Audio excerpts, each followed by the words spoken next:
Well, hello there, Philadelphia, and welcome to another edition of the Cheap Seats. You just happened to catch me as I was finishing up my thank you letter to the New York Giants. Here, I'll read it to you. Dear New York Giants. Actually, I hate that start. That's way too formal. Let me scratch that. What's up, losers?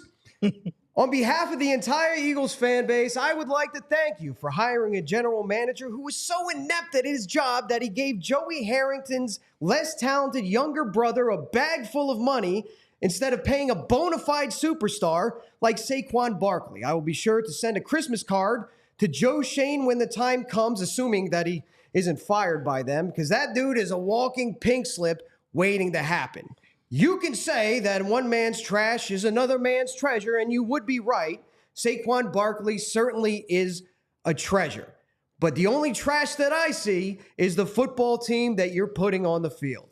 Sucks to suck. Sincerely, E-Rock. P.S. I would definitely buy Jonathan Mara some melatonin gummies, because you know that dude ain't getting any sleep anytime soon. Your Philadelphia Eagles are 1-0. Cowboys fans are pumping out their chests because they beat a bad Cleveland Browns team. The New York Giants look like the 08 Lions on their best day, which is the worst day, which is the point. And the Washington Commanders made Baker Mayfield look like Tom Brady. But hey, listen, after the way the last season ended, I am not about to talk shit on that one. Welcome to another edition of the Cheap Seats. I'm going to toss it right to my man, Black Gritty. BG, how are we doing tonight? I'm doing good. I'm trying to figure out, could you write my Santa letter? Because he ain't been writing back. I'm thinking maybe if I had you write my Santa Claus letter this year for Christmas, you might hook your boy up with that new bike I've been asking for. You know what I'm saying? I don't think I'm spicy enough in my letters and my requests for Santa Claus. I need to let him know it's real. There you need go. to let him know it's real out here in these streets. What's up, brother? Shout out to Ashworth. He's out here in these streets. So it's just B&E tonight, a break and enter, or breakfast and eggs, or bacon and eggs, whatever it is, B&E. It's just you and me today. So we're in the cheap seats alone, raining down booze upon the rest of the NFC. Jason East. Ashworth will hopefully be here next week. He went down to Brazil and subsequently got arrested for indecent exposure. He's still in a Brazilian prison. We're trying to negotiate his way out of there, but our hopes are not high because JA is way too pretty to be in an overseas prison right now. I mean, you put him in a bad spot right there. You put my man in a bad spot. You in trouble. You in trouble. Hey, if he's not here, I'm talking. Hey, look, I got the Cash App bail money ready, baby. You know what I'm saying? I'll sprinkle some change on there for my guy. You know what I mean? I'm going to help you out, Ashworth. I ain't going to let you go down like that. Not like that. So, yeah, it's... I told you last week, one thing that I said is... they better win this game. They better win this game. They better win this game because they lose this game for 10 days. You're going to hear about it. Now, just to start off, they won the game. Yes. And we're still hearing about it. Yes. And if they would have lost, I would have been right. So first off, you're right. We got the W. And it's funny how when we go into the game and 90% of the pundits are saying the Packers are a Super Bowl favorite. The Packers have a dynamic young offense. LaFleur, unstoppable. The defense is new and revamped. I mean, all the praise was being heaped upon them to when they lose, it's, well, you know, it's just the Packers. You need to calm down. They're a young team. It boggles my mind how people just can't say I was wrong. Now, like you said, the way the season ended last year, now I know. Now I know when you come out, you stumble on your first play, you throw an interception, the defense has to come out in the field and we're all holding our breath and turning our backs to the television, and they hold up and they stand like a brick wall, and you're like, what? Yeah. It's like, okay. And then you go out again, and we're going to talk about it, but Jaylen gets upset and plays hero ball. Another turnover. And the defense has to come out there, and you're starting to sweat. I don't know if he was eating hot wings or what, but I was sweating. And then the defense holds up again inside the 20, back to back, and you're like, because everybody was worried about everything except for the offense. But the defense to go out there and hold them to field goals, okay, but just they're a young team. The Packers don't know. You were giving them all this praise for them to come down there to Brazil and get rolled up on. Yeah. And even when we looked bad and we did all the things wrong that you wouldn't want to see. Jalen almost threw 5 interceptions, 2 fumbles, and we still won the game. Last year, that wouldn't happen the way the season ended. No. They came back from that adversity time after time, and that's what I wanted to see. That's what we didn't see at the end of the season. We didn't know all summer long. What are they going to do? Are they going to fold? Do they hate each other? Are they friends? Do they like the coach? Do they like milk? I don't know. Well, guess what? He walked the dog down there, 16 plays, 9 minutes, put the game away. When it mattered most, Jaylen played his best. Saquon Barkley, that's why you see the title of this show. The greatest rapper alive is Dylan. The greatest running back alive is Saquon, and Saquon. And we got him on our team for a mere couple of million. I don't know what it was, but it was just a couple of million. So I'm glad you brought up last year, because one of the things you said last week was you were not willing to turn the page on last year until they got that George dub. Well, they got that George dub. Are you willing to turn the page? Because honestly, like, some post-traumatic sort of 2023 syndrome is coming. Like, I don't want to fall into the trap. And I don't think we will. But, like, listen, we all talk like trauma. We all talk about trauma, right? We as Philadelphia sports fans, we got trauma. We got more trauma than probably any other fan base in the United States of America. One of the traumas that I got is like, hey, it wasn't pretty, but we won. Oh, wait a minute. No, wait, that's what I said last year. So how are you? Are you willing to turn the page as anew for the 2024 season after getting that dub? Or are you still kind of like,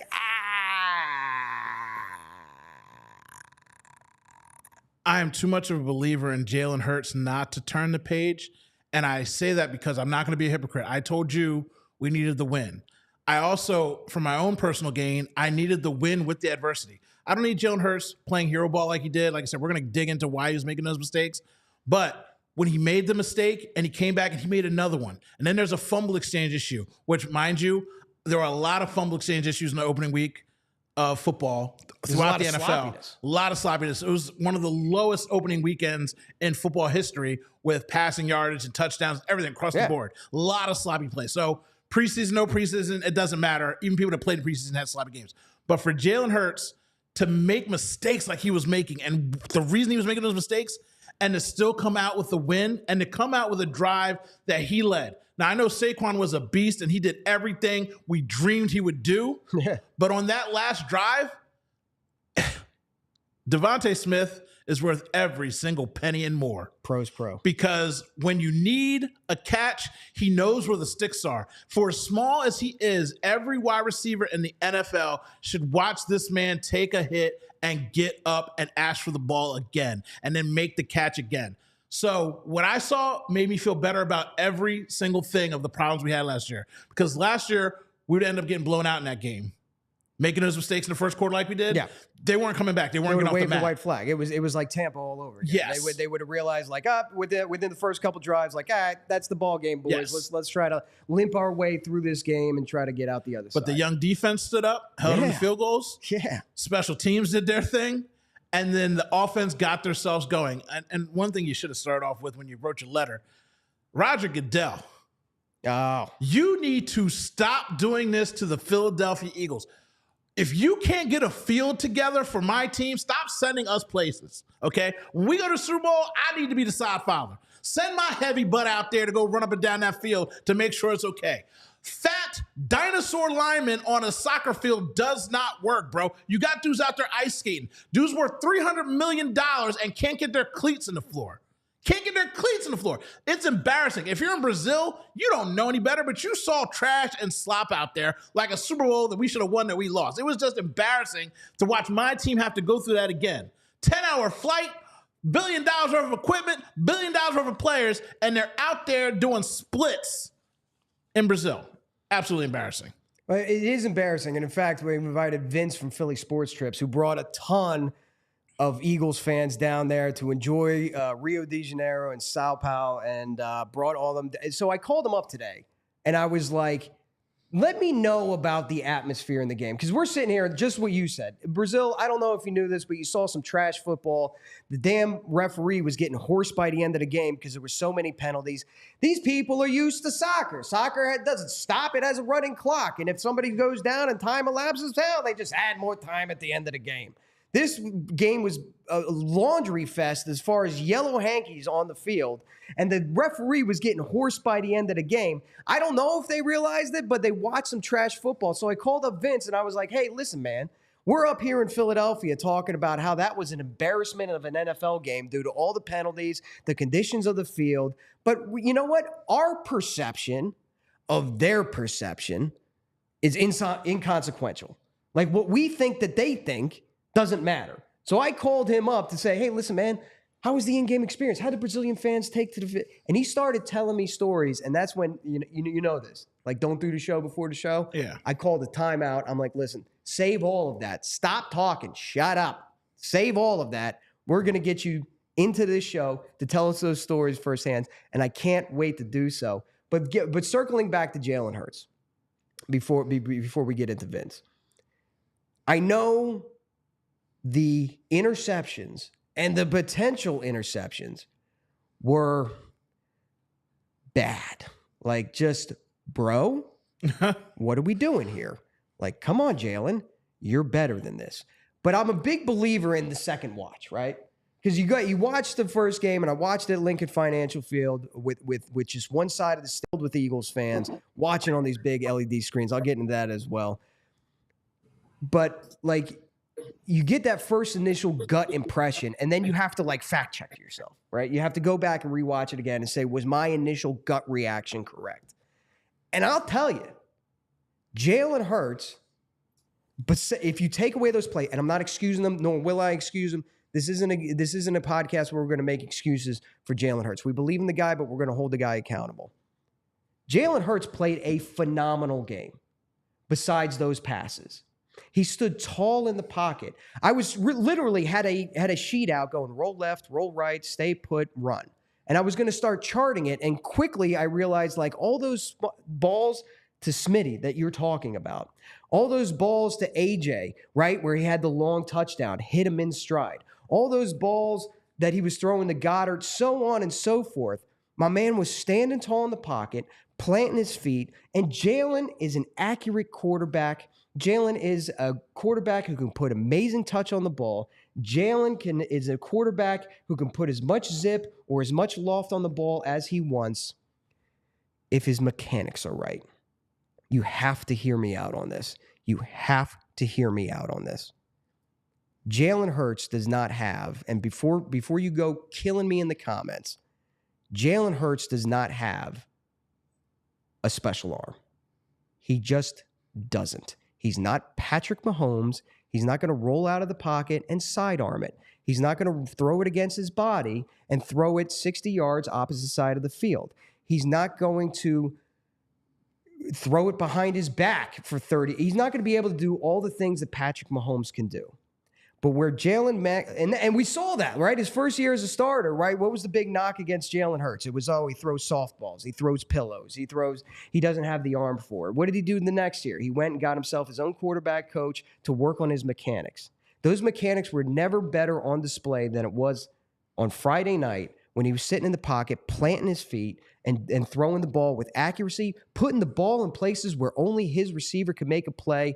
And what we did, like that initial thing, I put it out on Instagram, right? What are we focused on? The interceptions, and I'm not excusing them because we're gonna get to them. After Vince, we're gonna get to him.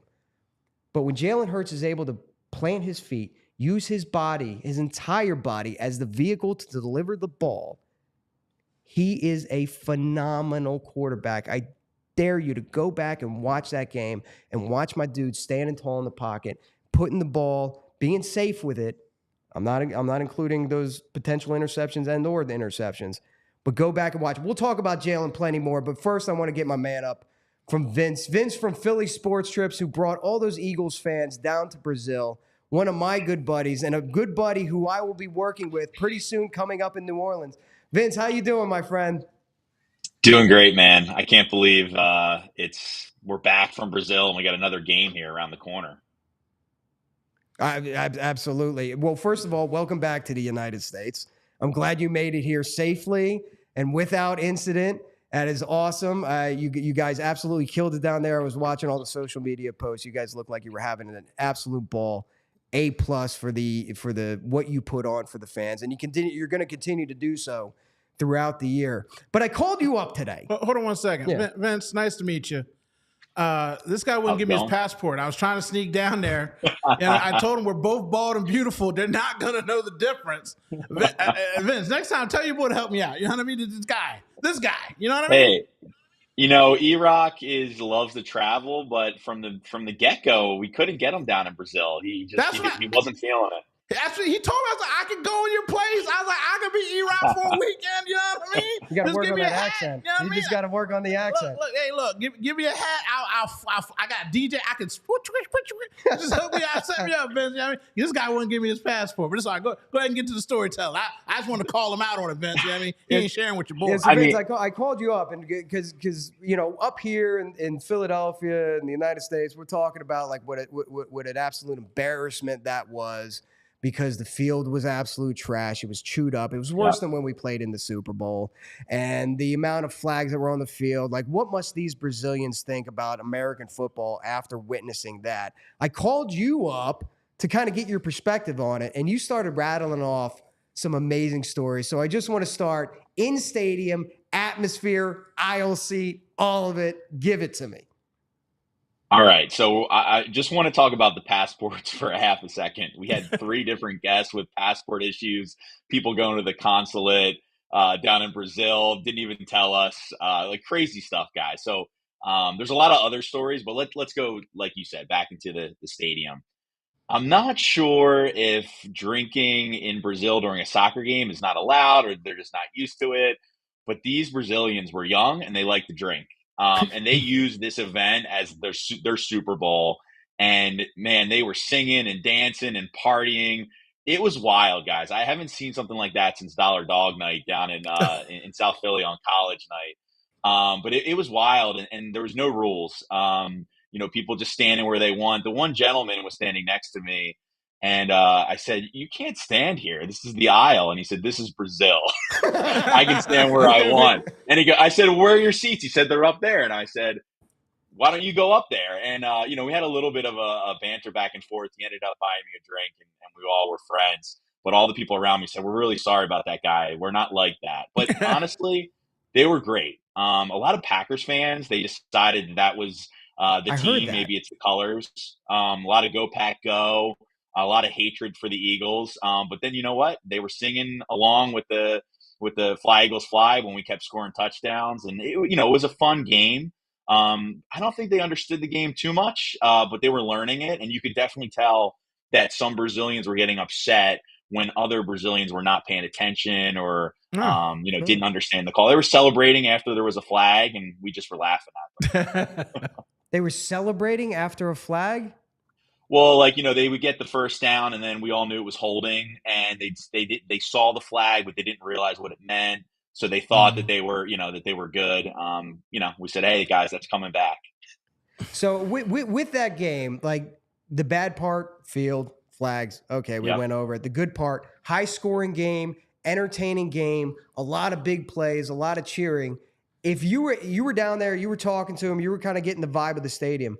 Walking away from that stadium, do you think that this little experiment, playing a game in South America, primetime, two big marquee franchises down there, do you think that left a good impression, a bad impression? They didn't really give a shit. Walking away, what is your impression of their impression? I thought they loved it. I mean, I think they understood that this is guys, let's be honest. Everyone wants to be an American. Everyone wants to be part of what we've built. And football is a really great sport, and it's just like Americans that are starting to love soccer. I mean, there's a lot of sports out there, so I think it worked. I think people loved it that were there. I think the Brazilians liked it, and you know what? They like us because these Eagles fans were just as passionate as they are about their soccer teams. We were walking around Brazil for 7 days doing chants, and they were like, "Who are these people? We love them." So to be honest, the Brazilians welcomed us with open arms. And I think back to 2018 when we were in London and you had all 32 jerseys in the stadium. And I had to tell the Dallas Cowboy fan, pick another team. And he said he would. But, at the end of the day, I think it is a beautiful thing that there's this international, expansion, and that there can be an Eagles fan from England and Ireland to come visit us in Philly like they did last year. So at the end of the day, I do think it's working. The product wasn't as good in the stadium. It was a little confusing. It's almost like the announcers didn't understand what was going on, and it was disorganized from a spectator point of view. But I think it's a good start. I think it's a great thing to have Eagles fans and spread that love throughout the world, just like soccer does. So Yeah. I'm pro. I'm pro expansion. I'm pro Okay. travel. I just saw Of the course way you're pro travel. Right? Of course you're I mean, pro it's my travel. job. Vince It's my is just, business, but I'm pro dollar bills. I'm pro, check, credit card, however you want to pay for that flight, baby. my guy's just trying to spread the Eagles virus throughout the country, the nation, the globe. Yeah, he could be. Vince trying to go to Mars. You know what I'm saying? He like put the heck birds on yeah. Mars, baby. Vince got his passport Hey, ready. That I is heard Australia's next. That's what I heard. that is so interesting because I've traveled with you enough, right? Where we go to a city and Eagles fans are so obnoxious. Like even the bartenders there are like, "Who are you people? And when are you leaving? When do you go home? Is it immediately after Sunday, or are you hanging around for Monday? Because we can't take you people anymore." You're telling me like the Brazilians were like, "Hey, anytime you're ready, come back and party, drink. We'll try to outdrink each other." It sounds like a great vibe. To be honest, man, that's not really how they feel. The feedback that we get at the bars, the restaurants, the hotels is, man, these Philly fans are awesome. Of course we come in like a tornado, Yeah. but we're changing the perception on the road. Every time you're with us, they're like, "Who's that DJ? Why is this crowd so excited? Who are these fans?" So I mean, the only people that might be upset is the home fans because we're taking over their stadium. But Yeah. besides that, man, people do love us. They want to be us. Oh, they absolutely do because we take over stadiums, and you, especially at Philly Sports Trips, do a phenomenal job of taking over stadiums. Tell the people real quick about what you and I got planned coming up later on, specifically New Orleans, specifically the return of Saquon Barkley, the MetLife Stadium, and what we're planning on doing for that event. Wow. So next Friday, it's coming around quick. We board a 183-person charter flight. We land in New Orleans together. We land at the airport, and the buses come up to the plane, throw the bags on the buses, and go right to the hotel. You'll have about 30, 45 minutes in the room, and then we go to a all-inclusive boat party on the Mississippi. So we have Hollis Thomas, Angela Cataldi's coming. It's going to be a party for sure. So that's Yeah. just Friday night. Saturday, down on Bourbon Street, pep rally. We have a private venue there, and then Sunday morning we have the best DJ in all of Philadelphia coming down to do that. So you'll be doing that. We'll have a band towards the end of the tailgate, take us to the game, and that Saints Stadium. I'm telling you guys, it's a tough place to play. I've seen a few losses there. I specifically remember the Nick Foles playoff loss a few years ago. They're mean fans. I'm going to tell you right now. But it's an experience. It's super loud there. They're another really passionate fan base. They do all their songs and their chants. So it's going to be, hopefully it's a 2-0 going to become 3-0 type of day. But that's just going to be a party from start to finish. Cafe Du Monde, getting some beignets, some good seafood. I mean, that's going to be jam packed 2.5, 3 days.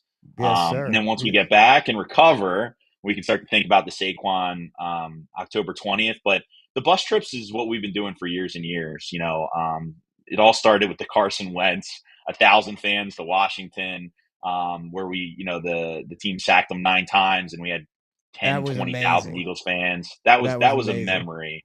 So this is a little different. This is the Giants fans hate us. They're depressed already. It's week 1. We have their best player. He's gonna Yeah. score 4 touchdowns or something like that. But it's gonna be a great day. Expect 400, 500, 600 Eagles fans in the parking lot. Plenty of buses going up there. Great food. So yeah, just in one of those real quick hitters, up and back. Get the win and get the heck out of New Jersey. Up and back. Go up there, raise hell. Let them know they made a mistake. They already know they made a mistake, but let them know in our Saquon Barkley jerseys, and then get the hell out of there with the dub.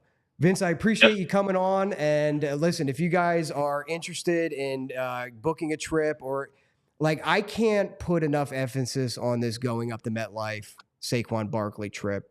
It's a bus trip. It is going to be an absolute monster. We are going to send shockwaves across the NFL by just our presence there and just rubbing it in their faces. So if they want to learn more about it real quick, where can they find all the information?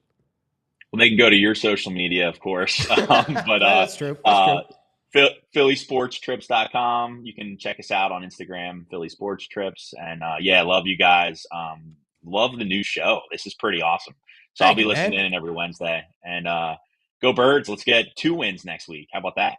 Yes, sir. Love it. Go hey, Birds. Vince, I appreciate the time. Thanks for letting us know what happened down in Brazil. You're welcome. We all survived, guys. Talk soon. You got it. Take care, buddy.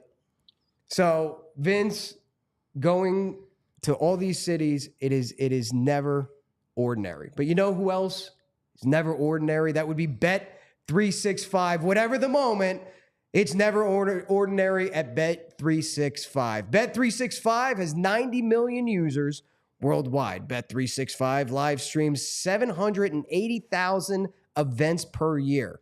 Early payout offers across NBA, NFL, NHL, and MLB. And let me tell you, that comes in handy because there's sometimes where you put a parlay in and you're like, oh, there is no way I am making that last leg. You can go ahead and you can cash out. You can cut your losses and you can go ahead and cash out. Bet365 pioneered live in-game betting. Today, Bet365 offers the widest range of games and markets available for live in-game betting across 78 sports. So listen, football's not your flavor? Okay, go to the NBA. Not your thing? MLB, cricket, NASCAR, whatever you want to place a bet on, you go ahead and place a bet on live in-game betting. Right now, new customers, and it always, I'm an old customer, but if you sign up, thank you. Right now, new customers can get $200 in bonus bets when you bet just $5. So you bet $5, you get $200. Then you can go ahead and place whatever you want on that. You can't cash it out, but you can use that $200 to place any sort of bets. And if you win that one, that one's the winner right there. When you bet $5, use code PHLY365 to sign up. Deposit $10. That's it, $10. And place a bet for $5 and get $200 in bonus bets. Bonus bets can be used on the spread, totals, player props. Basically, it's free money. Right now, what I'm doing is I am offering you through Bet365 free money. You deposit 10, you bet 5, you get $200. The missus isn't got to know about it. You can place whatever bets you want. If you win, the missus still ain't got to know about it. We'll just keep this one between me and you. Whenever the moment, it's never ordinary at Bet365. Must be 21 and physically located in Pennsylvania. If you were someone you know has a gambling problem and wants help, call or text 1-800-GAMBLER. Again, that's Bet365. So, near, far, wherever you are, Jason Ashworth, I am holding in my hands your betrothed. You left this lovely, divine, one-of-a-kind Miller Lite. Is it the taste? Is it the less filling? It's a battle that goes on for the ages. And you're not here to fight the good fight, Jason. So we have to drink these Miller Lites for you. But some things never change. The flavor, the enjoyment, the fact that there's only 96 calories. Somewhere Ashworth is crying right now, knowing that I'm holding his lovely, divine Miller Lite in my hands. That's right, Jason. That's right. Today, you know what? Today, I'm not even going to sip on it for you. I'm going to put it back in the fridge and keep it cool. But just know, you mess up again, and you're not here for this cool Miller Lite, brother, you might come back to an empty refrigerator, okay? Because some things, like I said, never change. You can battle what you want to. You ain't going to battle with me, okay? 96 calories, I'm big. I'm trying to cut as many calories as I can. But the one thing about me is I'm never going to have less filling. And I'm always trying to have more taste. Now, in the honor of Jason Ashworth not being here, and like I said, I'm going to be respectful today. I'm going to be respectful. Matter of fact, I might even take it home. You ain't going to stop me. You ain't here to stop me. But I'm going to go ahead and read verbatim so I don't get in trouble because I don't want Jason upset thinking I ain't treat his lady right. Miller Lite, by the way, is his lady, if you didn't know. He was like, go watch the episode last week and tell me he ain't out here dating a Miller Lite. He was up. divine with it. So let me make sure I get it correct for my guy. You don't have to choose what's best. Miller Lite has great taste and less filling. I think I said that. Tastes like Miller time all the dang time. This Miller Lite delivered to your door. Visit MillerLite.com/PHLY birds. You can spell it. Or you can go pretty much anywhere. Jason Ashworth, anywhere. But you ain't going to get this beer until you come back here. Celebrate responsibly. Miller Brewing Company, Milwaukee, Wisconsin. 96 calories per 12 ounces. Y'all act like I can't read or remember. I told you. I know what I'm talking about. Fewer calories and carbs than premium regular beer. Come on and get it, Ashworth. You can't stop me. Don't lose your girl, bro.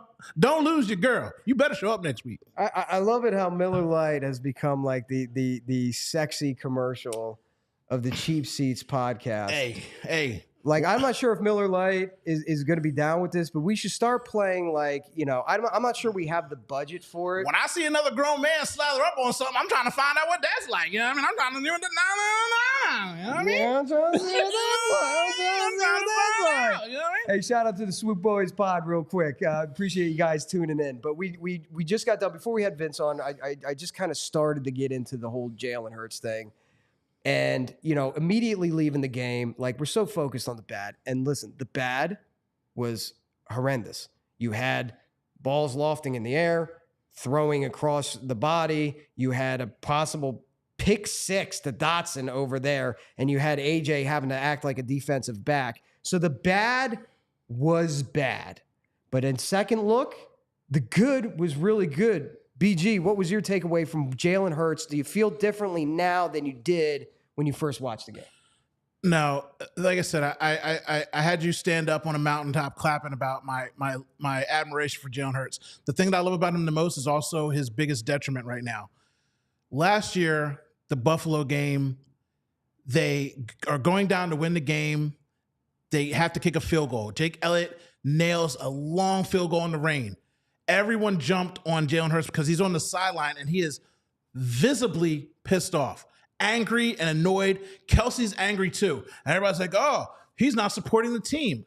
And one of my stupid little videos went viral because I said he's not angry about the team. He's angry at himself. Him and Kelsey know that they should have got a touchdown on that drive and not gone to overtime. They're mad at themselves for not executing because they're big on execution.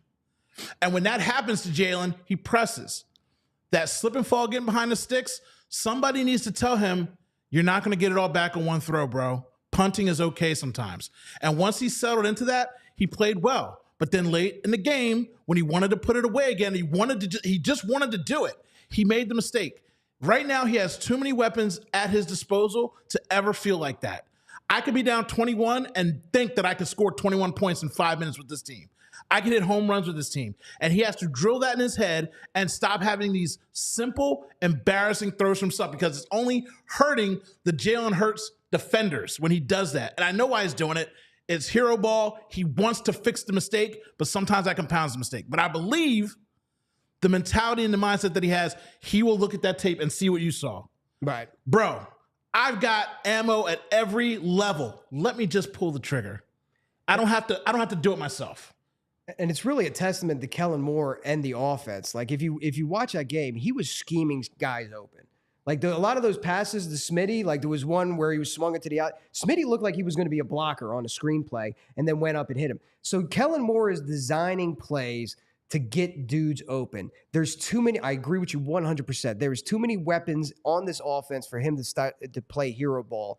And we have put such a negative connotation on the term game manager. Yes. Game manager somehow, through the Kirk Cousins and the Alex Smiths of the world, ended up being a negative connotation. Like, you can't win a game. You can't put the team on your back and win a game. But when you take a look at all those quarterbacks who were game managers who weren't winning games, is because they did not have the weapons that Jalen Hurts has. There are so many weapons at his disposal. Being a game manager, when Jalen looked good, that's exactly what he was doing. Taking what the defense gives you. He's not pressing, beating the blitz. He's not my GOAT, but Thomas Edward Brady is the biggest game manager of all time. When he had elite weapons, yeah, he used them, but he made regular people you could have went out there and got 5,000 yards with him because he's going to hit you when you're open and just take what's given to you. And death by 1,000 cuts. And as much as everybody wants to compare his mentality and his mindset to that, that's what he needs to settle into. And I believe that game and him looking at film and the study work after the preseason camp that he had where he was protecting the ball, is going to reel him back in instantly. And I feel like he's going to have a snapback game against the Falcons. I am sincerely hoping that all of this silliness, and it was silliness. There were 4 passes that were just silliness. I don't know how else that it was unconscionable. Like, I don't want to pound on the guy because the rest of it was so good. But take a look at that A.J. Brown touchdown. Yards after the catch. Why? Because he's a dog. Smitty, making best hands on the team, can make catches and get yards after the catch. He's a dog. Saquon, dog. Goddard, dog. You don't need to throw the ball down the field to win games. All you need to do is deliver a catchable ball to the quite frankly is the most talented offense that I've ever seen don Philadelphia Eagle uniform. The best amount of weapons that I've ever seen on a Philadelphia Eagles offense. Be a game manager. Yeah. And if it isn't there, and he did a lot of this, which I applaud him for, throw it away. And if it isn't there, run it. And if it isn't there, what you don't want to do, and I'm not going to blame a new offensive coordinator on anything because I don't care what offensive coordinator is. College, pros, good offensive coordinator, bad offensive coordinator. You could have any offense. Throwing against your body and doing the things that he did is like rookie camp 101. Please don't do that. You're putting the ball in harm's way. Just be a game manager. So we're going to talk about 2 things, and we're going to talk about the defense. First of all, Jaylen can't run the RPO anymore. I don't want to see it. I don't care. I don't need it. He can't have designed runs off the bat anymore. It's unnecessary. Again, spread the ball around. If it breaks down, then you can run. But I don't need you RPO. And there were 2 times where one of the picks was because of an RPO, and the receivers thought in their mind that he was going to hand the ball off. He saw something different in the moment. I don't need it anymore. You got too many weapons. I literally don't need you running, especially in the first 5 to 6 weeks of the season where you can get dinged up. I'm done with it. Unless the play breaks down, right? I don't want to see it anymore. And I know they're going to do it, but I don't want to see it. Secondly, we haven't talked enough about Saquon Barkley. If you're a Giants fan and you are someone who is down and depressed, I know we have the 1-800-GAMBLER number. I don't know what the 1-800-DEPRESSED you need a friend line is, but you should Google your local area and call somebody for support. I mean, my goodness, I know you're down bad right now. I know you haven't slept. I know that there's a problem in your heart. Your therapist isn't taking your calls because they're tired of hearing the excuse and the same old story. Saquon Barkley has burst. You were wrong. Saquon Barkley has strength. You were wrong. Saquon Barkley is coming for you. If you thought that we had the giant killer before, my goodness gracious, take whatever little bit of money you have and bet the entire universe. I bet people, small children right now, that he's going to have like 9 touchdowns against you when it comes to that game. So go ahead and just cry to yourself. Like I said, I know your therapist is not taking your call. I feel for you. How could you let this happen? Your owner should fire everyone today. You are live on national television embarrassing yourselves on Hard Knocks. If you ain't got HBO, spend $9.99 for the comedy show, watch all 4 episodes and then cancel it. Because my goodness, it is worth it. Absolute embarrassment. Absolute embarrassment. So let's talk about the defense. You like the defense? I want to touch a little bit more on Saquon because I was watching PHLY, right? I was watching Fran Duffy break down the game film and really talking up Saquon. Fran Duffy got from my heart, all 22. That's what we watch. I mean, dude, real dogs. By the way, Fran Duffy, listen, I'm going to gush a little bit, and I don't care the way it comes off or the way it sounds. Fran is absolutely amazing. He has forgotten more about X's and O's than I will ever learn in my lifetime. Fran's story real quick. When I was at the Super Bowl down there in Arizona, I was sitting in the Eagles employee section. I walk up. I'm just taking it all in. I sit down. Who do I sit down right next to but Fran Duffy, right? And so you know me on social media, whether it's Twitter or Instagram, stuff like that. I'm always taking like little highlights of the game. And people are like, what do you take? Do you take video of every single snap? I'm like, nah, believe it or not, like I've been doing this for like 17 years, so I get sort of a spidey sense. I get sort of a tingle of when something big's about to happen. And more times than not, I'll get the play, right? So I'm sitting there at the Super Bowl, and I'm taking a video, and it's, it's first down. I'm like, something's going to happen right here. And I'm recording and nothing happens. And then it's second down and I'm recording and Fran just kind of leans in, puts his hand on my shoulder and goes, you don't want to record this one. Record the next one. The next one. He's like, yeah, this one ain't going to work. And I just kind of looked at him. What the hell are you talking about? So I put the phone down, play didn't work. I go, what makes you think, what are they going to do? How do you know? And he goes, they're going deep, right-hand side to where we were sitting, right-hand side the Quez. Watch. Ball gets snapped. That was the one that he dropped. Yeah. But if you watch Fran Duffy on PHLY, you are going to not only get some of the best game breakdowns from a guy who does nothing. I don't know what else he does besides sitting at home and watch all this film. But you are going to get somebody with intimate knowledge of the Eagles players, of the Eagles scheme, of the weaknesses and strengths of this team. So please check him out. But he's so complimentary, and this is what Jaylen has to do. The zone read scheme, he just trusted it. And it's something that he was never able to do as a New York Giant because he was already – some of his biggest runs are when he was getting hit in the backfield, shook a dude off, and then ran and tried to improvise. Saquon in that zone read scheme was just doing such a great job of taking the ball, trusting where the holes were going to be, hitting the holes, lowering his shoulder pads. He's going to be the high tide. Again, I'll say it again, the high tide that raises all the boats because they have a bona fide 3-down number one back in Philadelphia for the first time since LaShawn McCoy.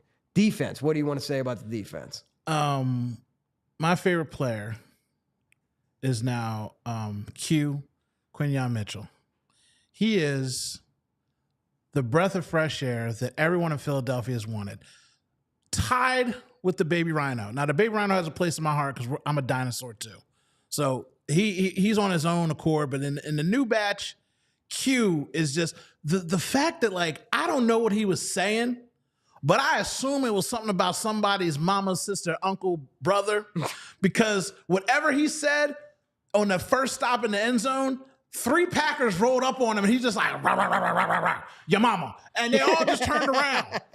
And then the whole rest of the game, I'm watching my dude dig in people's backside, and everybody just turned and walked away. Now, AJ was going up against their young line over there, and they were battling toe-to-toe. He was banging into AJ, doing cheap shots. AJ's just stiff-arming him, drop-kicking him in the neck. Like, they were over there battling.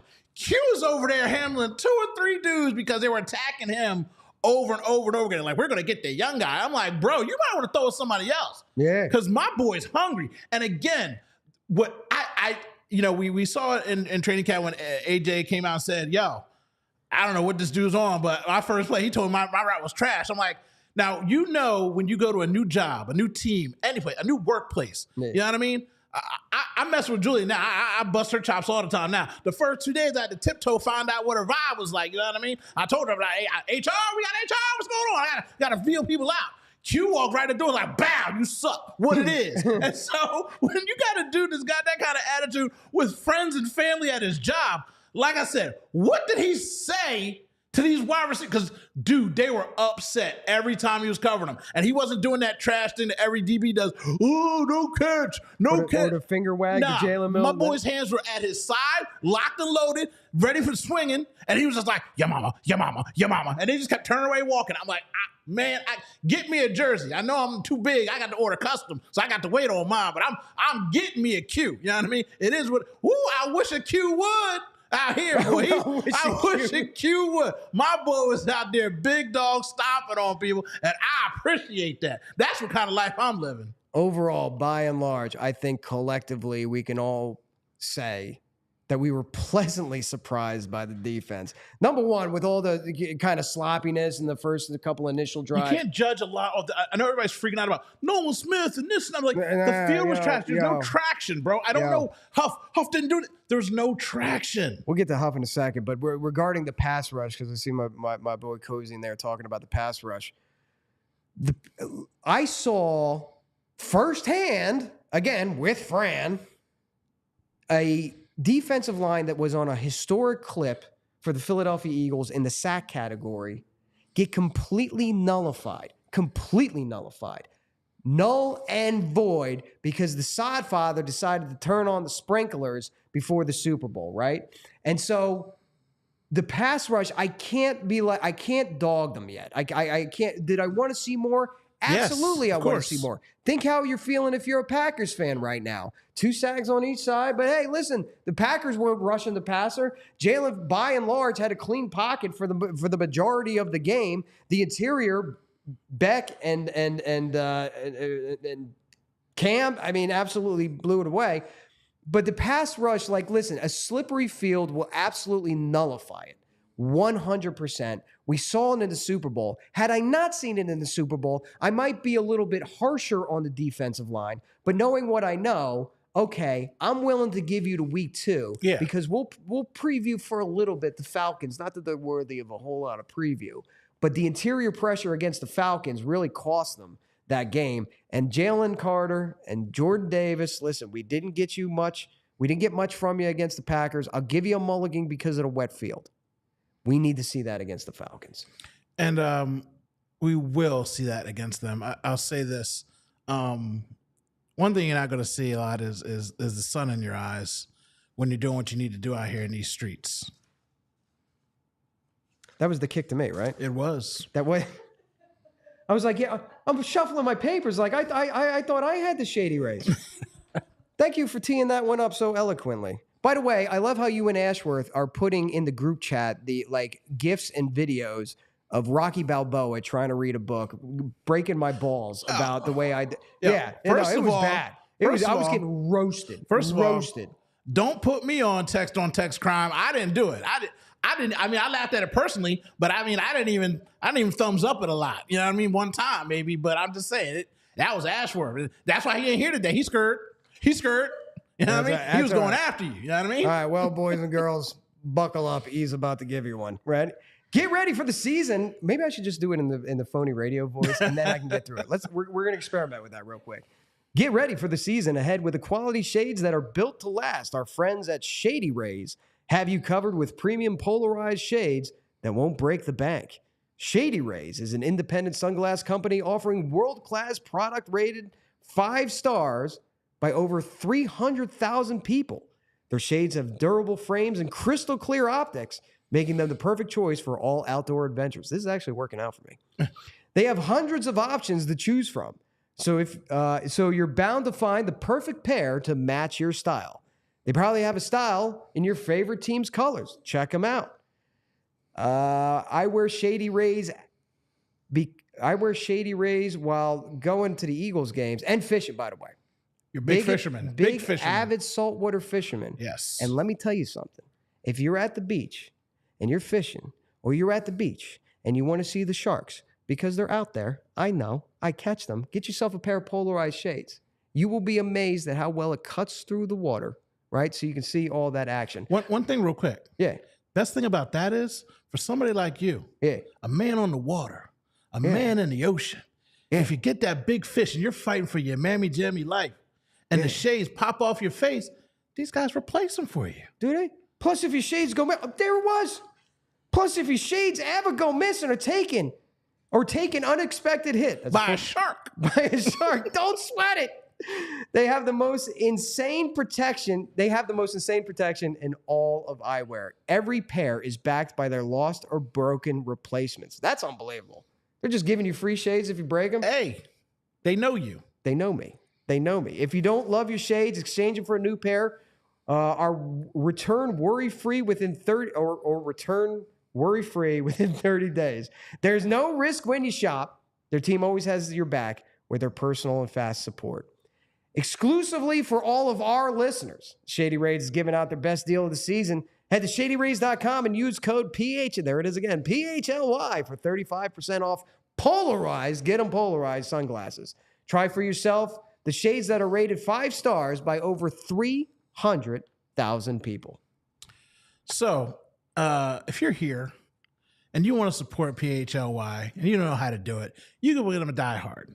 Now, what is a Die Hard, you ask? It's not only a Christmas movie. It's a lifestyle here at PHLY. $7 a month, $70 for the year, your choice.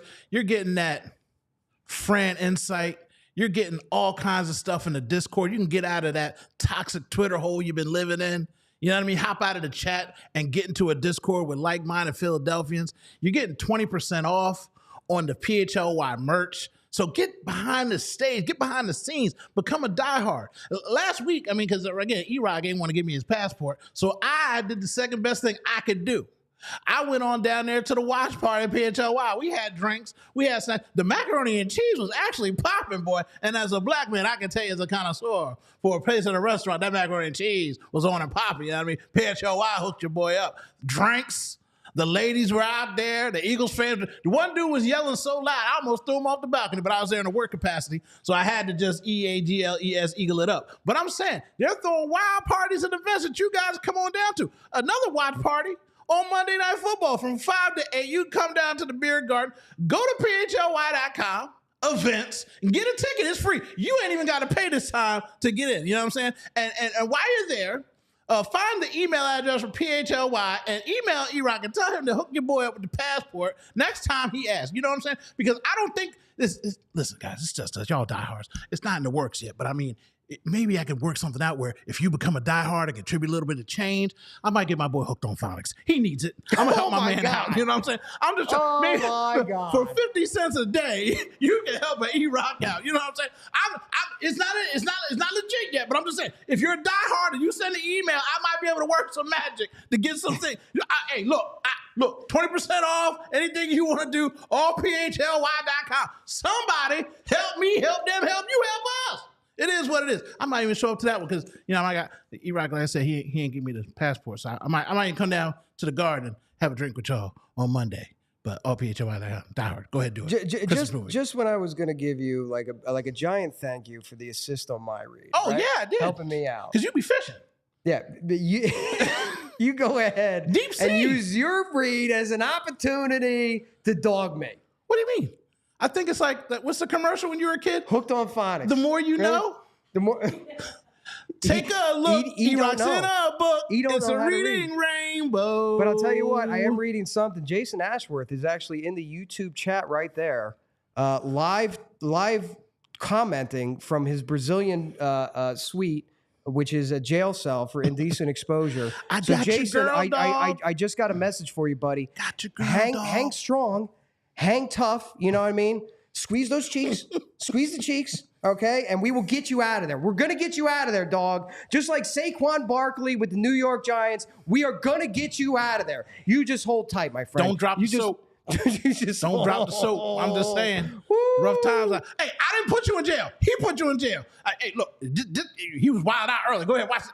You were in a doghouse. I got your girl. I'm holding on. I'm being good. Speaking of being in a doghouse, everybody's favorite player to put in a doghouse right now is Huff, right? Bryce Huff. The amount of snaps that he played, Nick Sirianni goes, are we really talking about like one or two more snaps? Vic Fangio, the coordinator, spoke today. Vic was kind of wishy-washy on him. Vic was. I love him. He tells it like it is. Eagles have a great PR marketing team, and I know that their heads are burning every time Vic speaks because they're like, well, it's cool. We're working out. Vic's like, well, you got to do it. If you don't get it, you ain't got it. And they're like, whoa, that is not the message. He's like, that's the truth, though. Vic is out here just talking straight facts. He's like, you play better, you get more snaps. You don't. I'm saying, what do you got to do? Be better. What you want me to do about it? I gave him the plays. You got to break the plays, which is all true. But Vic is just straight gas. And again, old school Jim Johnson loving mofo like me.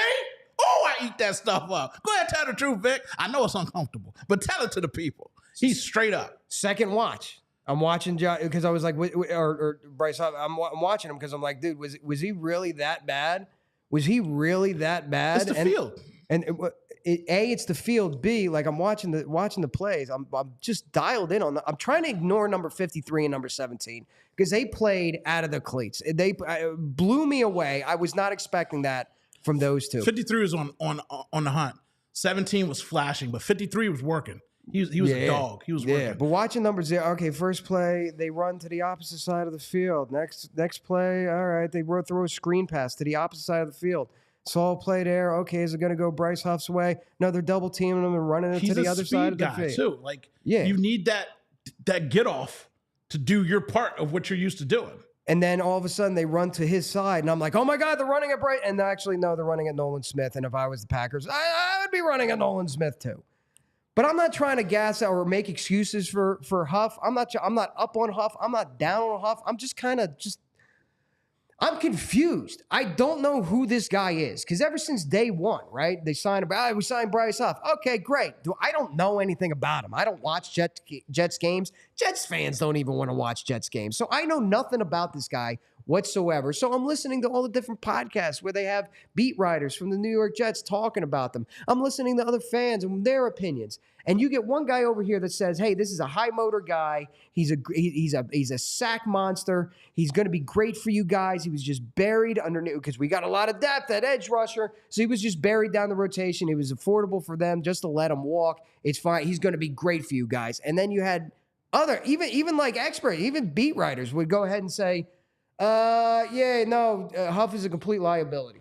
Yeah, you guys made a bad sign. So it was like this and that. I'm like, well, which one? I could never get a consistent answer, and I certainly didn't get a consistent answer on Friday. Yeah, you'll get a better picture of it on Monday, and that's what that is like. Do you have access to all 22? No, I might see if I can share. Am I going to watch it? See if you're. But I'm saying I'm going to listen to Fran. No. I know Fran's doing. I'm just saying if you're talking about being on a rewatch, if you're a rewatch guy, I might give you one of my passwords so you can log in. But anyway, my point is on a rewatch, the one single person on offense and defense. That's a lie. The offensive line on both sides were holding their own. They were doing a pretty good job because the offense was moving. The one person on defense on both teams that had no problem with the field was Carter. I don't know. Do you ever watch like any of those Hulk movies, like The Incredible Hulk? Yeah, of course. So when he jumps and he lands, you know how the concrete just caves in? Even when he's just lifting off the ground, the concrete caves in. Yeah. When he lands, it explodes. When he steps into the earth, he doesn't lose traction because he is putting a full dent into the ground and picking up grown men. And again, these aren't small linemen this dude is just picking up and bulldozing. Every single play, just dominance from this guy. And it's like, and that was on a terrible field. Yeah. That was on a bad field. He was the only one that looked like he was moving in regular motion where, okay, he slipped once, I think twice I saw him slip. Otherwise, he was in somebody's butt. And I was like, oh, his power is just, it really is something to behold, and you don't see it all the time. I'm not going to liken to some of the greats that we've had in Philadelphia on defense because we've had the greatest. We've had the greatest. But I'll tell you this, when I watch him singularly and I just look at him, which I did, I can skip through the plays and watch him, I'm like, he is an earth mover. Like, I don't know who could really stop this guy when he is on his game, and that is so impressive for us to have. And I think him just being next to Huff, if Huff can get some traction and you're next to that, dude, you better do something. Yeah. Because this guy's commanding double teams and taking on two men. Like, here, I got you, dog. Go get him. Like, you got the opportunity to show up. And again, I'm not going to jump out the window like a lot of people have this first week because that field was atrocious. At CJ DJ, everybody's like, oh, he's on skates. I'm like, bro. Yeah, everybody's on skates. If you're not on the offense, it's hard to. Yeah, man. AJ You're Brown. reacting. The offense knows where they want to go. Yes. The offense can look, that 10-yard line, yeah, that's that. Or on this hash, yeah, that's where I'm going to make my break. You're guessing on defense.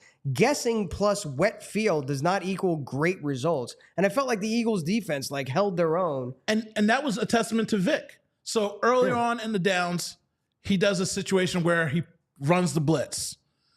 Second half, he calls up the same blitz, pulls everybody back, and that was the same play that Blankenship, a.k.a. White Chocolate, I see you, I appreciate you doing the Quan, rest in peace, got that interception because bait and switch. And you just lull people into something, and you're making the calls at the right time, and it was just so impressive to watch. All across the board, the team is, if you're negative about anything, I'll tell you this. A.J. Brown, 21.9 miles per hour, his top speed he's hit in any game since he was a rookie. He's not a rookie anymore. For him to be hitting that top speed again, he got the juice.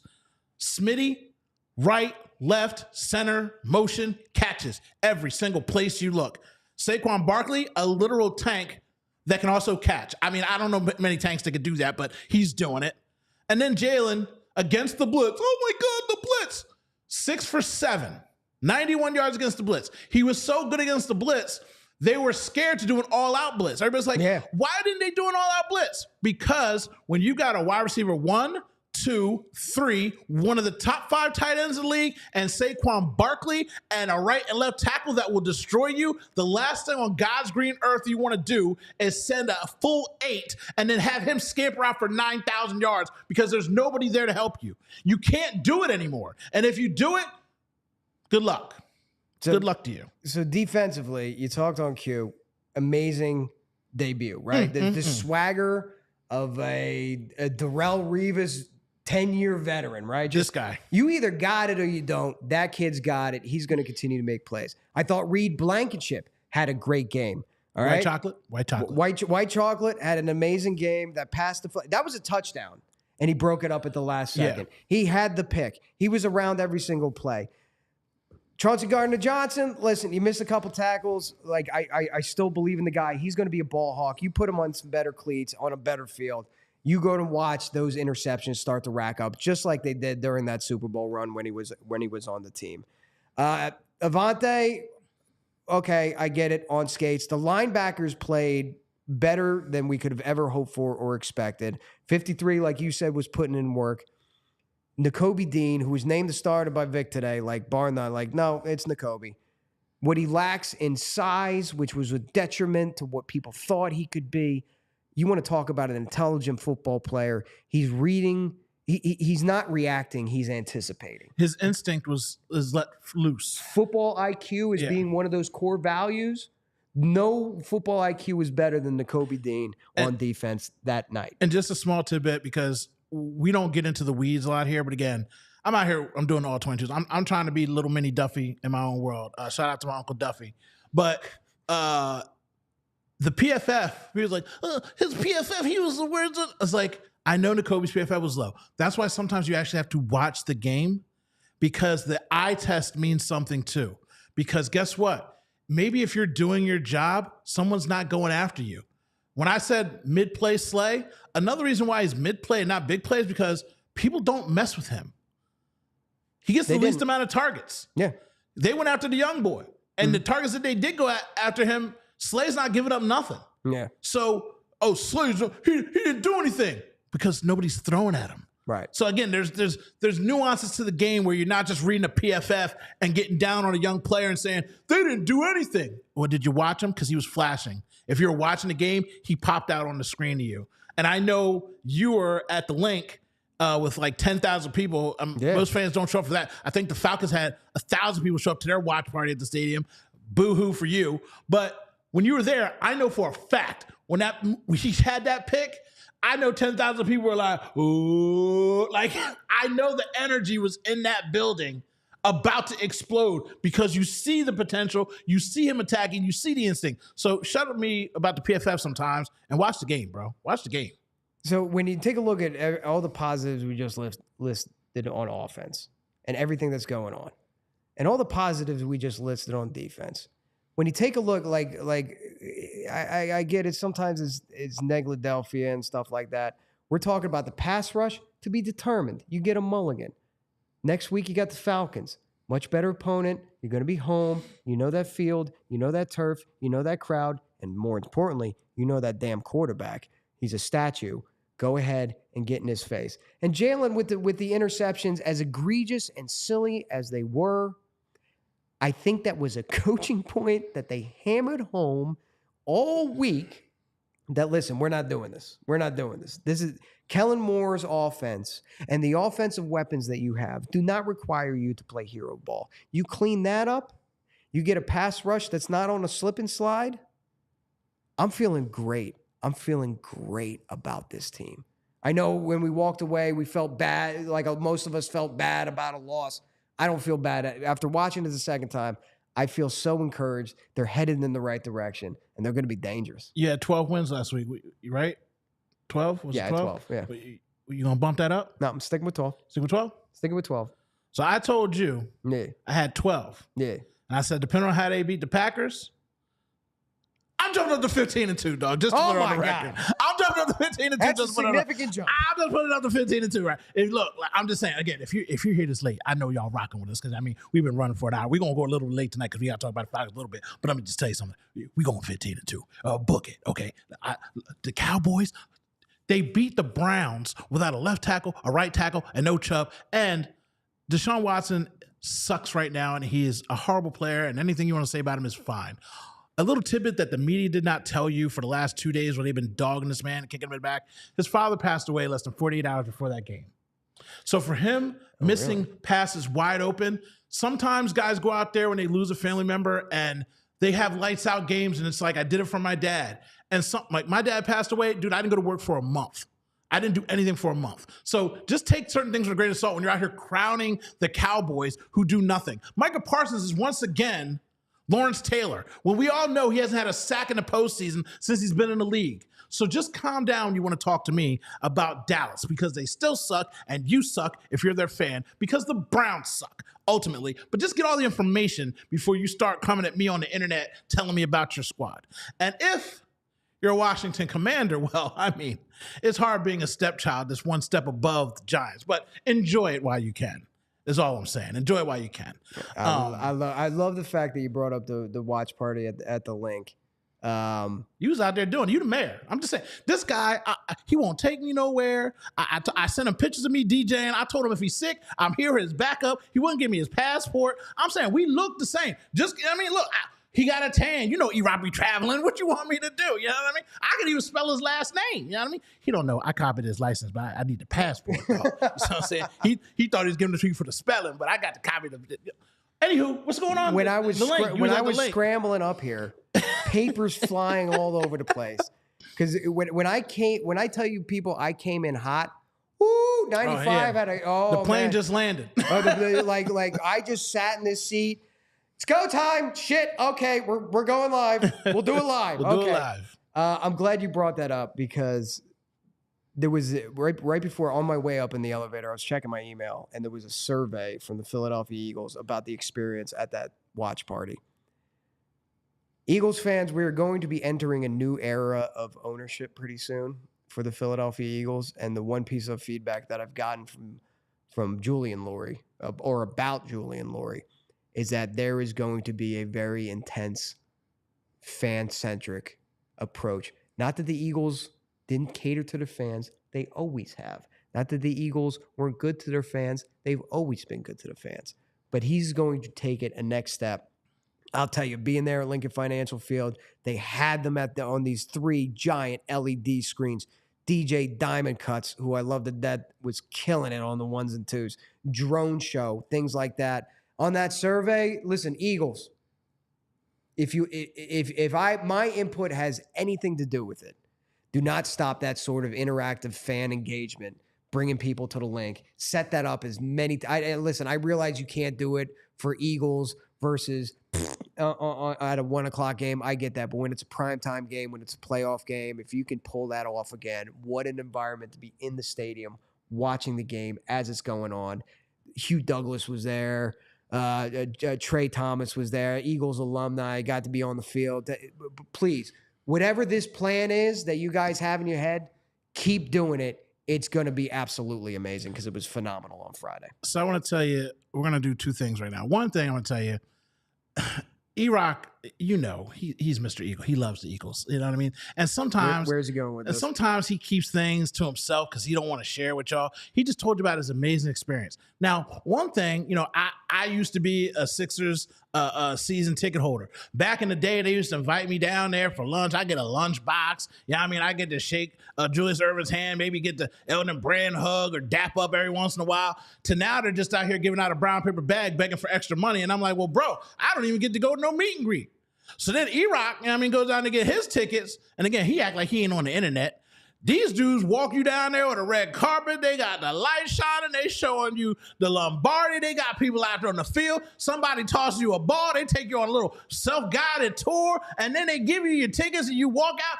I'm pretty sure I saw somebody getting bees thrown out. They had to take their shirt off. I'm just saying the Eagles seem like they're in the focus group of doing everything right to make people happy when they go out there and spend a whole lot of cash. And like I said, even be telling you stuff sometimes, but he don't tell you how good it is.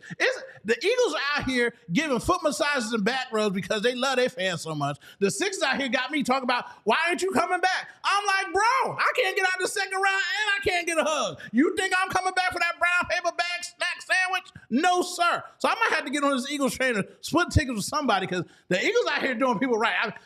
I'm not going to tell you that he got carried around on like a little go-kart or nothing like that, but I'm just saying the dude be balling because the Eagles is out here flying high.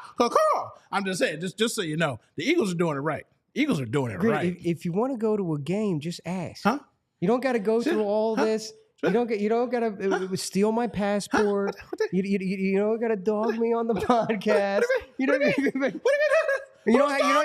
say that. I'm trying to see what that be like. Julie, doesn't it sound like I'm bigging up my brother? Doesn't it sound like I'm giving my man props? I mean, don't put your hands on Julia. Support me. Don't make me come after you too. All you got to do is ask, buddy. Come after you. Listen, I'm trying to support my guy here. You were keeping it with the diehards. You were holding down the fort, eating your mac and cheese. You were just raving about the mac and cheese. Hey, look, I'm just you saying. Want to go to a game? Just text me, dog. I'm telling you, all you gotta do is look at E-Rock's story, and the Eagles are doing it right, and it's more 100%. It's more of a shot at the Sixers in the way that this is the first time I'm making a joke about, but this is the first time having had season tickets in a long time because of the way that they have treated fans in there. And when you ask for more and more money and you don't get the product, and I don't expect them to win a championship every year, but I just remember when you would go there and they would take care of the fans, and you would get not even special treatment because you're technically paying for it.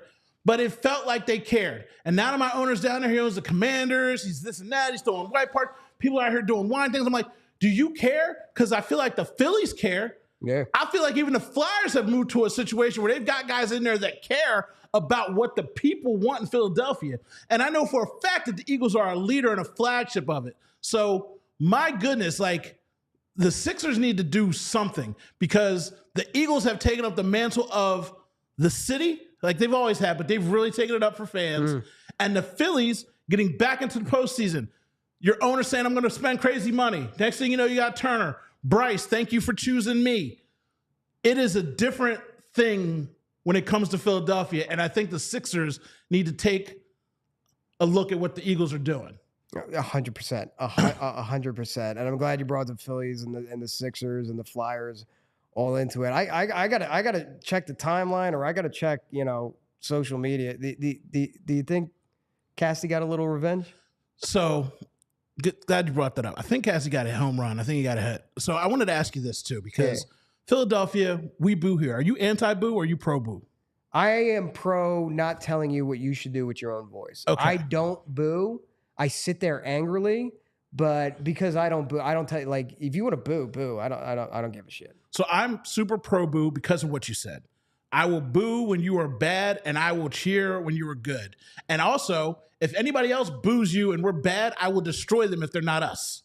You know what I mean? Like, hey, my kid put a hole in your wall. Yeah, okay, but you ain't gonna yell at my kid. I'm gonna talk to him, or we gonna talk to you. Like, that's how I feel about it. Yeah. And Philadelphia's had, for the life of us, we can't get over Santa Claus and Snowball. But in the last 5 or 6 years, we had a parade. Kelsey gave the speech, and it feels like a brighter, nicer Philadelphia. There it is, home run. There you go. I'm saying, Cassie. There you go, Cassie. Cassie, get your payback. And so the Phillies seem like a very well-run, high-class team where they've been hit a couple times. Guys have gone at them, and we haven't retaliated.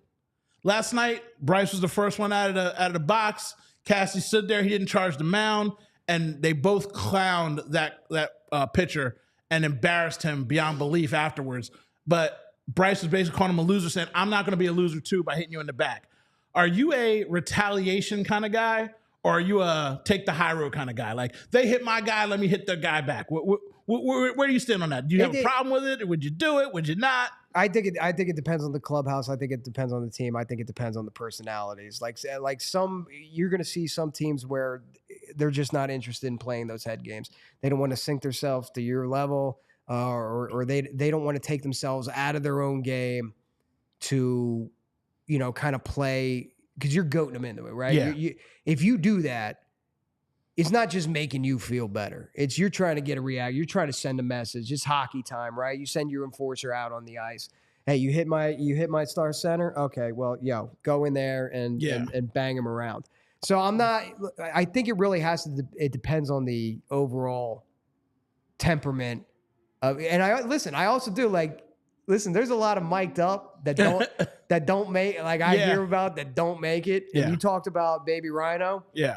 Baby Rhino will kill a dude and has threatened to kill a dude. You know what I mean? So he's got to keep that emotion under check. He does. But what I'm trying to say is it really depends on the temperament of the team. I let the guys decide when to retaliate, when to reel it back. So I'm all about retaliation, but I also realize too that we're in a kinder, gentler world, and Philadelphia is trying to change the minds of people. We've been so good for so long, and they still hold the baddest things against us. So I fully understand the team taking the high road. And I'll also say that you brought up hockey. Hockey, get it in. Fighting is still a thing. Yeah. It still happens like the last Mohican as far as sports is concerned. And in baseball, it's an unwritten rule that you get back. But now also the MLB stepped in. They suspended that guy for 3 games, which I'm shocked at. And they suspended another Rays player for 2 games. So they can almost look, hey, Phillies, it's Philly. Don't do it. We don't need 30,000 people jumping out of the stands, bum rushing the Rays. Bro, they got to make it back to their plane safe and sound. Because I tell you what. Don't encourage the riot. No. But I'm just saying, if any place was going to stand on business, it's Philadelphia, because we don't play those games. So it's nice that Cassie got his get back the right way. And again, I think the MLB diffused it. I just want to know where you stood at on that, because I'm out here trying to pluck people back. You know what I mean? As long as it's not in the head or anything crazy. Also, too, anytime you know what I do. So anytime I see athletes fight, it's always I just kind of. And football makes me laugh because you're hitting helmets, bro. Why are you punching a dude with a helmet? Athletes can't fight. Oh, they're toned. They're genetically freaks. They're, put it with all the strength and conditioning protocol. They're at the top of their game. Athletes can't fight. Basketball players are the most egregious. Yeah. Basketball players get in each other's face, talk all this smack. You're the top tier athletes in the world. Y'all can't fight worth a lick. So stop it. And my favorite thing about that, this isn't a dig at you because you're trying to say I'm digging at you. You brought it up earlier to me. It is like, I'm a big guy. People try to test me. Oh, you're fat. You don't know nothing. You're a shorter guy. People try to test you because you're small. When you're 6'8", nobody's even trying to fight you. So you never get in a fight to know how to fight. Right. You know what I mean? You're LeBron James. Okay, Shaq, I'm going to go fight Shaq. No, you're not. But somebody like me, oh, you're too slow. I'm going to get you. Oh, you're small. I'm going to get you. We've been fighting our whole lives. Yeah. These dudes just walk through and I was like, all right, dog, you got it. Yeah. So they don't know how to fight when they get one. You're right. It's super embarrassing for them. Let's touch up on the Falcons. Like you said, not that much to talk about. And we can get out of here. I would love to preview the Falcons game, but I really don't want to, because there's not a whole lot to talk about. I rewatched that game. They have 244 total yards of offense. Bijan accounted for 49% of the total offensive output. I really think if this Eagles defense just hones in on listen, I don't care if Pitts gets loose. I don't care if one of the receivers makes a big play. You take away Bijan, you take away the teeth, right? So you take away half their offense. The pass rush, listen, guys, this is your time to shine. Everyone's talking about you. Everyone's kind of dogging you. Everyone's talking bad about you, wishing they could have seen more. Now is your time to shine. If you watch that game against the Steelers there, listen, both teams had 2 sacks. But Justin Fields, for as terribly as he played, by the way, Justin Fields, by and large, had a clean pocket. Kirk Cousins was constantly under pressure, specifically up the middle. Because he's a statue, he cannot roll to the right. He cannot roll to the left. And TJ Watt was just gobbling up all the leftovers from the interior pass rush. He had 2 picks in that game. Both of those picks, go watch them. Who's rushing up the middle? Interior pass rush that's rattling him, forcing him into bad throws, bad decisions. I really think the offense is going to be fine. We're going to be fine. We're going to be fine offensively. Defensively, the pass rush has got to be on point, especially in the interior. Jalen Carter, now is your time to eat. That's going to cause turnovers. You shut down I don't care if you don't cover anybody else. Shut down Bijan. You shut down half of their offense. Birds are going to win this one. 30-plus points again. I'm going 33-17.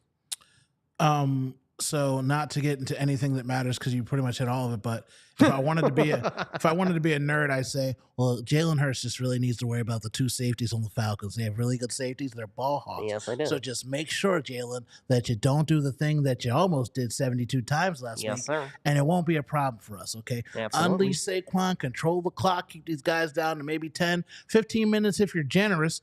I'm with my guy here. I'm thinking 40-10. Go Birds. Oh, you're going with the 40. I'm going with the 40 burger because we should have had. You would have been right last week. By the way, your boy said 34-27, and it was 34-20. I was off by 2 points last week. Off by 2 points, and I was waiting to come in here. Granted, papers were flying all over the place, and my head was in a million different zones. But I was fully expecting all week since Friday to come back in here and be like, "So what about that 40 burger?" And my rebuttal was going to be, "Listen." Nakobe Dean doesn't drop a jog-in touchdown, right, pick six, or if Jaylen doesn't throw an interception in the end zone and that becomes a touchdown, I don't even need the extra point. I got my 40 burgers, so you think it's happening this week. Yeah, and so just to give you inside information, because you know I love busting chops, Jason's lucky he's not here today because I bought a huge cookie. And I was going to bring it in here. I was going to ask him to put a file in it so you can break out. Now, he might need that. Yeah. I was going to give it to him and ask him to hold this for me. And I was going to bring up the fact that I was so close to the score and then tell him, yes, I want a cookie, and then have him give me a huge cookie. But he didn't show up today, so I didn't get to pull my cookie joke. That's all right. Jason Ashworth, I just want you to know we are praying for you. I will. We stand in solidarity to get you out of that Brazilian prison. We all know that sometimes we make mistakes, and you going streaking on the field. Listen, it's without one of your shining moments as not only an Eagles fan but a human being. But we are going to do everything that we possibly can to get you out of that country. All right, safe and sound. We're going to send you cookies. They're going to have explosives and shivs and files in it. Yeah. So hopefully that you can break out of that prison. And just know, J.A., that we're praying for you. So let me wrap that up by saying, once again, become a diehard. Monday, September 16th, 5 to 8. I was right early. I'm just reading it just to make sure. Pre-game show, Uptown Beer Garden. Just go to the website and get the tickets. And I made a mistake earlier. I said I was going to talk to somebody about getting my man hooked on finance. We have more pressing problems. I'm going to talk to somebody about putting some money on Jay's books. I mean, you know what I mean? Don't drop the soap, dog. I mean, keep it going. But the diehards are here for you. Go ahead and sign up today. Get yourself 20% off some merch and live this PHLY life that we live in. We going to be back next week? You going to let me be back? We are going to be back post Monday Night Football with a whole brand new episode. I fully expect to walk in here 2-0. I can't thank you guys enough for tuning in. Make sure you subscribe, like, share, do all the stuff, all the things. Please, we need this. This week, we have our stuff together. We got the Spotify link, we got the iTunes link, we got the YouTube link. Me and E are going to be spamming it out. And if we can get, like I said, if we could put some money on Jay's books, we might have him tweet from jail. You know what I mean? It's not Brazil. He can. Oh, wait, in Brazil, he can't even tweet from jail. Dang! How is he even on YouTube talking to us? I mean, it's not, no Twitter. You can YouTube from Brazil. You know what I'm saying? You just can't get on the Twitter. So listen, we will check you next week right here, Wednesday, 7 o'clock, streaming live. Until then, let's go Birds. Free Jason Ashworth! Go Birds! We all silly like the mayor.